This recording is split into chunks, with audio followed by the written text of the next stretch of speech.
channel YouTube Mas dan Ember. Kisah Unuk, putri Nabi Adam, wanita pertama yang melakukan sihir dan zina. Kisah Unuk putri Nabi Adam yang disebat sebagai pionir seks bebas dan hamil di luar nikah banyak tersebar di jaringan sosial media. Unuk dikisahkan punya anak haram yang amat kontroversial. Bagaimana tidak, selain bertubuh mega raksasa, sang putra hidup ribuan tahun, yakni sampai pada era Nabi Musa. Tak sedikit ahli tafsir yang menyatakan bahwa kisah putra Unuk yang bernama Auch adalah kisah dusta, cerita ngawur yang tidak ada asalnya. Sanggah Ibnu Katsir dalam kitabnya yang berjudul Al-Bidayah wal Nihayah. Kisah Unuk memang menarik dan mirip dongeng. Banyak keanehan-keanehan dan ulama tafsir perlu mengkritisi kisah ini karena dianggap sudah bertentangan dengan Al-Quran dan Sunnah Nabi. Mari kita tengok kisah yang kontroversial itu. Jumlah putra dan putri pasangan Nabi Adam dan Siti Hawa lumayan banyak. Konon Siti Hawa hamil sebanyak 120 kali dan setiap kehamilan melahirkan anak kembar 2, laki dan perempuan. Maknanya, jumlah anak Nabi Adam adalah 240 orang. Hal tersebut diriwayatkan Ibnu Tabari dalam Tarihu As-Tabari. Soal jumlah putra-putri Nabi Adam ini, memang ada banyak riwayat yang berbeda. Imam Ibnu Jarir dalam kitab tariknya yang diriwayatkan dari beberapa perawi menyebutkan bahwa putra-putri Hawa dengan Adam tidak sebanyak itu.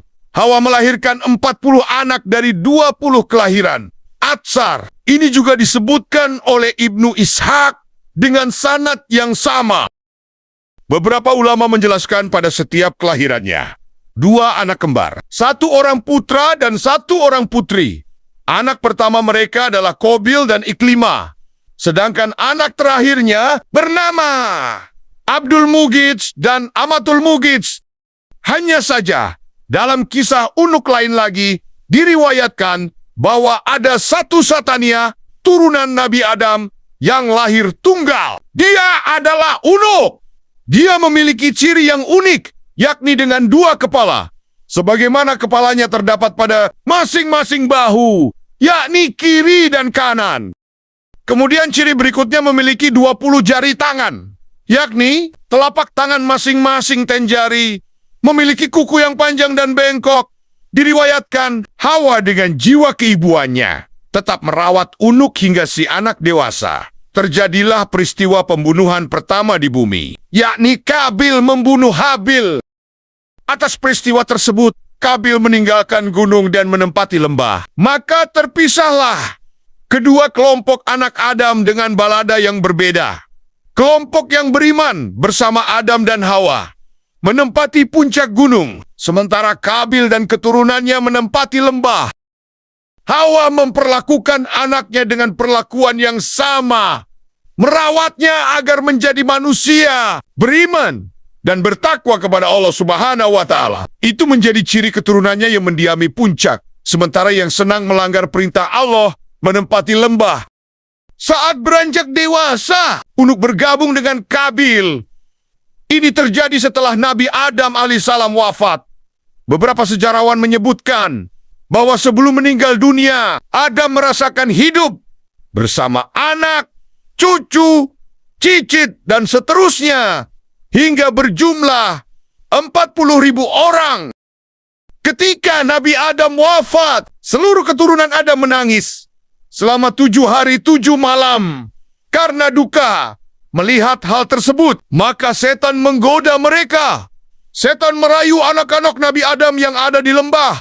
Sebab perangai anak Adam di lembah tersebut mudah tergoda oleh setan. Iblis menawarkan untuk menghibur mereka dengan musik. Maka dari sinilah awal mula musik berupa seruling.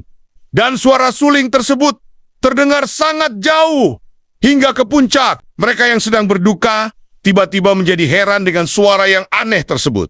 Mendayu-dayu dan sesekali dengan suara yang menyayat jiwa mereka.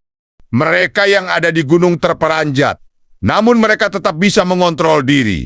Kecuali Unuk binti Adam, dengan hati bergejolak ia meninggalkan puncak dan menuju lembah. Bergabung bersama Kabil dan saudaranya yang lain, menikmati musik dan tarian. Di lembah, Unuk berjumpa dengan banyak lelaki, dan Unuk pun kecanduan seks bebas. Banyak lelaki menggaulinya. Setiap bertemu laki-laki, dia melakukan hubungan intim. Tanpa disadari, dia pun hamil tanpa tahu siapa ayah dari anak yang ia kandung. Sejatinya, Unuk tidaklah cantik. Bahkan bisa dibilang buruk rupa sehingga mustahil ada lelaki yang suka padanya. Namun, Unuk punya ilmu sihir yang membuat lelaki terpedaya. Ia bisa menaklukkan tiap lelaki yang dikehendakinya. Unuk akhirnya melahirkan anak lelaki bernama Waje alias Oje alias Uwaje. Atau sebut saja Oj bin Anuk nasabnya ibu. Karena mereka tidak mengetahui siapa ayahnya. Siti Hawa sedih atas kelakuan putrinya itu. Maka Biliho pun berdoa kepada Allah Subhanahu wa Ta'ala agar anaknya tersebut segera lenyap dari muka bumi. Allah pun mengutus singa sangat besar yang melebihi ukuran gajah. Singa menyerang Unuk, merusak seluruh badannya. Inilah kematian pertama Aleh binatang. Unuk mati setelah setahun melahirkan Auj. Selanjutnya, Auj tumbuh menjadi orang yang sangat besar tubuhnya. Tingginya mencapai 600 siku orang dahulu, yaitu sama dengan 1,5 siku orang sekarang. Dan lebarnya seukuran itu. Sampai-sampai ada sebuah riwayat ketika angin topan datang. Angin tersebut tingginya tidak melebihi lutut Auj. Apabila dia duduk di atas gunung, tangannya dia ulurkan ke laut untuk mengambil ikan. Dan kemudian memanggangnya di matahari. Dan apabila dia marah kepada sebuah penduduk kampung, dia mengencingi mereka. Sehingga mereka tenggelam dalam air kencingnya. Menurut sebuah riwayat, Auji menguasai sebuah penduduk kampung. Diriwayatkan pula bahwa Auji bin Unuk hidup hingga berumur 4.500 tahun. Dia masih hidup hingga zaman Nabi Musa. Diriwayatkan pada era Nabi Nuh, Auj bin Unuk berjasa membantu sang Nabi mengangkut kayu-kayu besar untuk membuat kapal. Dikisahkan, Allah memerintahkan Nabi Nuh pergi ke Kufah untuk mengangkut pohon sej. Akan tetapi Nabi Nuh bingung bagaimana cara mengangkutnya. Maka Allah memberi wahyu kepadanya bahwa Auj bin Unuk bisa memikulnya. Setelah Allah memberi wahyu kepada Nabi Nuh bahwa yang mampu memikul kayu itu adalah Auj dari Kufah ke Tanah Hira, suatu perkampungan dekat dengan Baghdad. Maka Nabi Nuh mendatangi Auj dan memintanya untuk memikulkan kayu tersebut untuknya. Auj berkata pada Nabi Nuh, "Aku tidak akan memikulnya kecuali engkau mengenyangkanku dengan roti." Kebetulan, pada waktu itu Nabi Nuh membawa 3 roti dari kacang. Nabi Nuh memberikan selembar roti itu kepada Auji dan berkata, "Makanlah roti itu." Melihat itu, Auji pun tertawa dan berkata, "Seandainya roti ini sebesar gunung, itu tidak akan membuatku kenyang. Apalagi roti ini hanya selembar." Mendengar ucapan Auj, Nabi Nuh memotong selembar roti itu dan memberikan kepadanya dan berkata, "Bacalah Bismillahirrahmanirrahim. Kemudian makan potongan roti ini." Auj pun memakannya dan kemudian dia diberi lembaran roti. Yang kedua, lembaran roti yang kedua baru setengah. Auj telah kenyang dan tidak sanggup memakan apapun. Setelah memakan roti itu, Auji membawa semua kayu tersebut dari Kufah menuju Hirah dalam sekali pemberangkatan. Tatkala Nabi Nuh menyelesaikan dalam membuat bahtera, banjir mulai datang. Auj memohon kepada Nabi Nuh agar ia diberi tempat dalam bahtera tersebut. Akan tetapi, Nabi Nuh menolak keinginannya itu. Saat banjir melanda seluruh dunia, tinggi air tidak mencapai lutut Auj bin Unuk.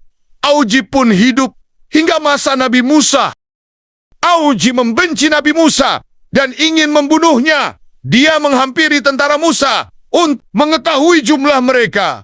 Dia mendapatkan mereka hanya kumpulan orang dalam satu farsah. Lalu dia pergi ke sebuah gunung dan kemudian mencabut gunung itu dari bumi.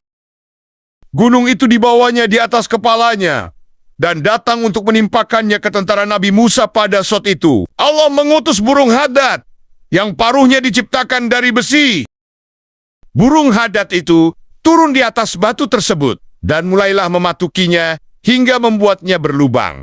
Lalu ia turun ke pundak. Auj! Dan kemudian masuk ke dalam mantelnya hingga Auj tidak bisa bergerak. Ketika Nabi Musa melihat itu, dia menghampirinya dan memukulnya dengan tongkatnya yang panjangnya 10 siku sambil melompat ke udara setinggi 10 siku. Tingginya Nabi Musa adalah 10 siku. Jadi, pukulannya ke betis Auj pun tidak sampai. Akan tetapi, setelah Musa memukulnya, Auj tersungkur dan kemudian meninggal serta terlempar di lapangan kosong seperti gunung yang besar. Diriwayatkan bahwa di negeri Tatar Tartares ada sungai yang bernama Asai. Di sana terdapat jembatan lengkung yang besar. Konon, jembatan tersebut berasal dari tulang Auj bin Unuk dan merupakan salah satu dari keajaiban dunia. Syekh Hamid Ahmad Athahir Al-Basyuni dalam bukunya berjudul Syahih Kasyash Quran dan diterjemahkan menjadi kisah-kisah dalam Al-Quran oleh Muhyiddin Mas Rida dan Muhammad Khalid Al-Syari menyebutkan Auj bin Unuk termasuk kisah dusta.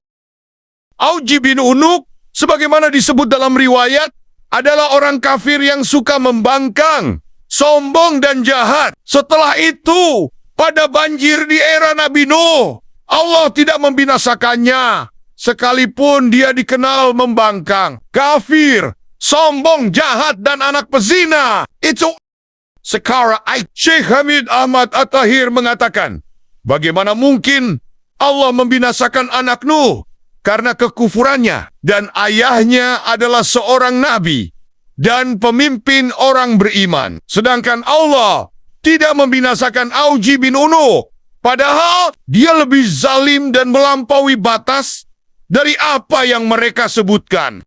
Ibnu Katsir kemudian menyalahkan riwayat ini karena bertentangan dengan Al-Quran dan hadis Syahih. Sedangkan dalil nakli dari Al-Quran, Allah Subhanahu wa Ta'ala berfirman, dan kami tenggelamkan golongan yang itu. Quran Surat Asy-Syu'ara 66. Allah Subhanahu wa Ta'ala juga berfirman, Nuh berkata, ya Tuhanku, jangan engkau biarkan seorang pun di antara orang-orang kafir itu tinggal di atas bumi. Quran Surat Nuh 26.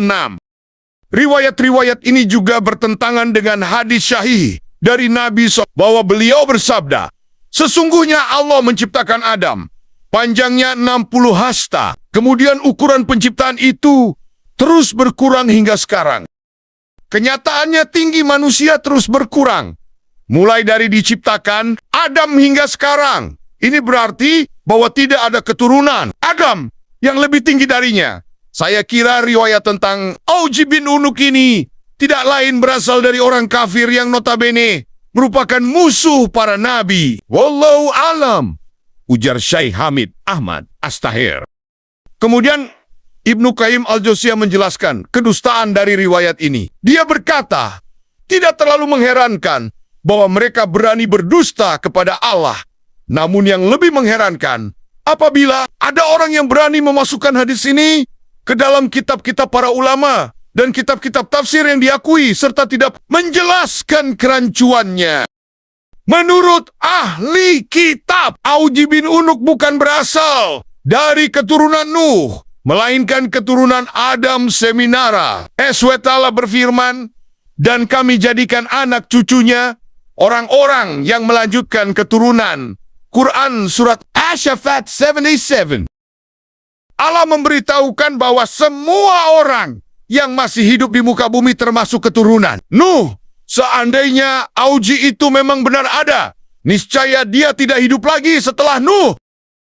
Ibnu Qayyim Al-Jauziyah menambahkan, tidak diragukan lagi bahwa hadis ini dan semacamnya dibuat oleh orang kafir dari ahli kitab yang mengejek para rasul dan pengikutnya. Itulah kisah Unuk, putri Nabi Adam, yang mewariskan cerita kontroversial.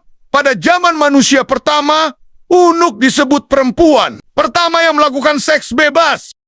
Terima kasih sudah menonton. Semoga video ini bermanfaat. Subscribe, like, share, dan komen.